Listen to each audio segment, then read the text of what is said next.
विश्व हिंदू परिषद के स्थापना दिवस पर रुड़की के रामनगर स्थित संकट मोचन मंदिर में विशेष बैठक का आयोजन किया गया। इस अवसर पर संगठन मंत्री अजय आर्य जी ने कार्यकर्ताओं को संबोधित करते हुए विश्व हिंदू परिषद की उपलब्धियां गिनवाई और संघर्षों का उल्लेख किया। आइए सीधे चलते हैं हमारे संवाददाता की इस रिपोर्ट पर। नमस्ते, अपडेट रुड़की में आपका स्वागत है। मैं हूं राम कुमार चौहान। आज हमें संकट मोचन मंदिर रामनगर में, और आप मेरे पीछे देख रहे होंगे यहाँ पे जो है विश्व हिंदू परिषद की जो आज स्थापना दिवस है उसी के उपलक्ष्य में लेकर के स्थापना दिवस पर एक बड़ी बैठक यहाँ पर की गई। स्थापना दिवस जो है वो मनाया गया। बहुत सारी महिलाएं भी यहाँ पे मौजूद है और यहाँ पर जो है संगठन मंत्री जो विश्व हिंदू परिषद के संगठन मंत्री है वो आए हुए हैं, अजय आर्य जी। उनसे हम बातचीत करेंगे। अजय आर्य जी जो संगठन मंत्री है वो हमारे साथ में है। आज स्थापना दिवस है, इस विषय में ये बैठक हुई थी, तो क्या कहना चाहोगे? इतने लगभग 1964 में स्थापना हुई थी, तो तब से लेकर अब तक क्या उपलब्धि विश्व हिंदू परिषद के द्वारा की गई? एक तो विषय ये, और आज का जो आपका कार्यक्रम का उद्देश्य था वो। ऐसा है, 1964 में संतों के मार्गदर्शन में विश्व हिंदू परिषद की स्थापना हुई थी मुंबई में। और विश्व हिंदू परिषद हिंदू समाज का तब से काम कर रहा है। सन 1984 में संतों ने विश्व हिंदू परिषद को राम जन्मभूमि का आंदोलन दिया था। 84 से उस आंदोलन को कदम दर कदम बढ़ाता रहा। 1992 में गीता जयंती के दिन संतों का आदेश हुआ कि जो भारत माता के माथे पर कलंक है, जो ढांचा है, इस ढांचा को हटना चाहिए। तो हिंदू समाज से आह्वान किया, हिंदू समाज ने उस ढांचे को हटा दिया। 1996 में बाबा बर्फानी की यात्रा को आतंकवादियों ने धमकी दी। उस चुनौती को स्वीकार किया। उस चुनौती को स्वीकार करके आज भी वह यात्रा निरंतर चल रही है।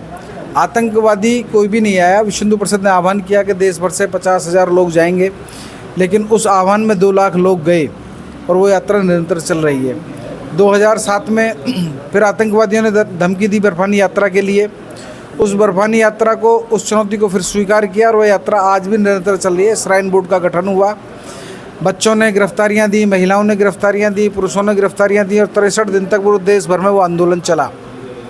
2008 में जो राम सेतु भगवान श्री राम ने लंका पर चढ़ाई करते समय बनाया था, केंद्र सरकार ने उसे तोड़ने का प्रयास किया। वहाँ मशीनें भी चली गई थी और अपने प्रस्ताव में पास कर दिया था कि राम सेतु को तोड़ा जाता है। विश्व हिंदू परिषद के शीर्ष नेतृत्व ने निवेदन किया था कि भगवान राम हमारी आस्था का केंद्र बिंदु है, इस राम सेतु को न तोड़ा जाए। तो केंद्र सरकार ने एक एफिडेविट दिया कि एक कवि ने एक उपन्यास लिखा है, उसका नाम रामायण है। उस रामायण का एक पात्र है जिसका नाम था राम। राम का वास्तविकता से कोई मतलब नहीं है, केवल और केवल एक उपन्यास का पात्र था वो। तो हिंदू समाज के मुंह पर एक तमाचा था।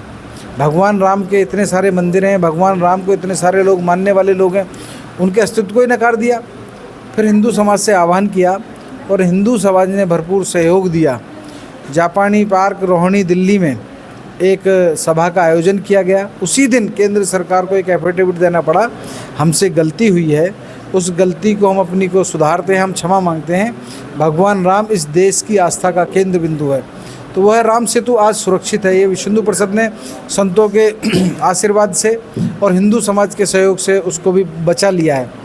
और हम जो नौजवान पीढ़ी है उन्हें शायद नहीं पता होगा, जिनकी आयु 30 साल 40 साल है, कि 1992 में 84 में क्या हुआ था, 1989 में क्या हुआ था। लेकिन 2018 में मुख्य न्यायाधीश को आग्रह किया था कि आप रोज़ाना जो राम जन्मभूमि का केस है इसे सुनिए, लेकिन मुख्य न्यायाधीश ने मना कर दिया कि मेरे पास इतना समय नहीं है कि मैं रोज़ाना इस केस को सुन सकूं।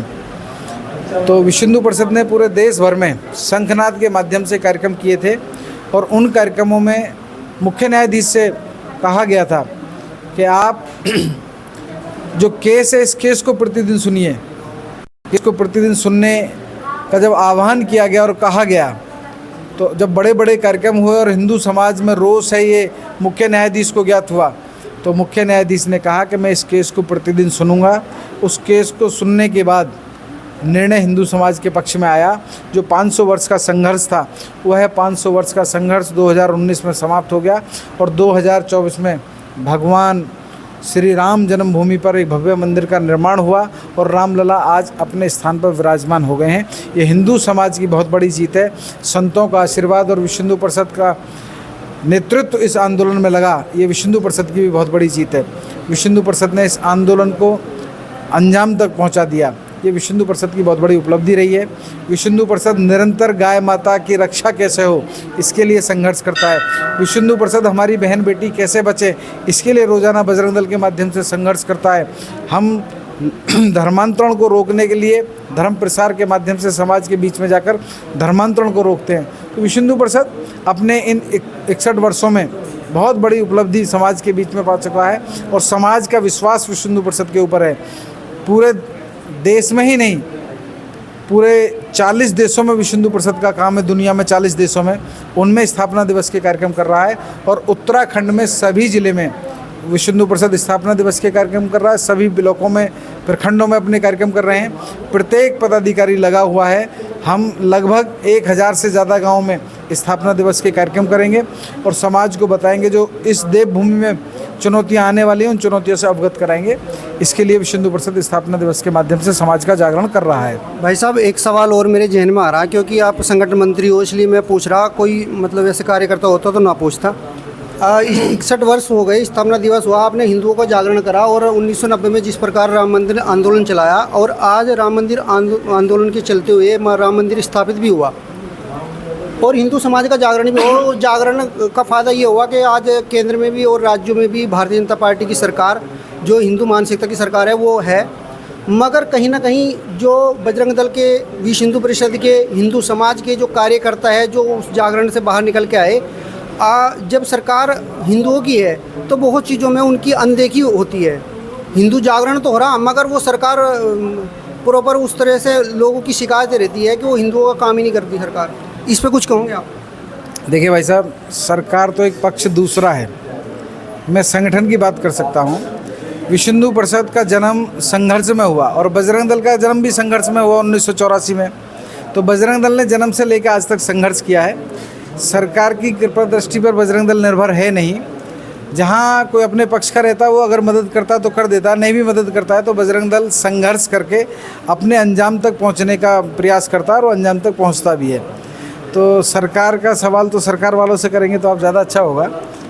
तो दोस्तों, अजय आर्य जी हमारे साथ में थे, जो संगठन मंत्री है विश्व हिंदू परिषद के, और जिस प्रकार हिंदुओं का जागरण लगातार 61 वर्ष से हिंदू समाज का करता हुआ आया है और नेतृत्व भी जिस प्रकार बताया भाई साहब ने, 41 देशों के अंदर हिंदू को एकजुट करने का कार्य ये कर रहे हैं।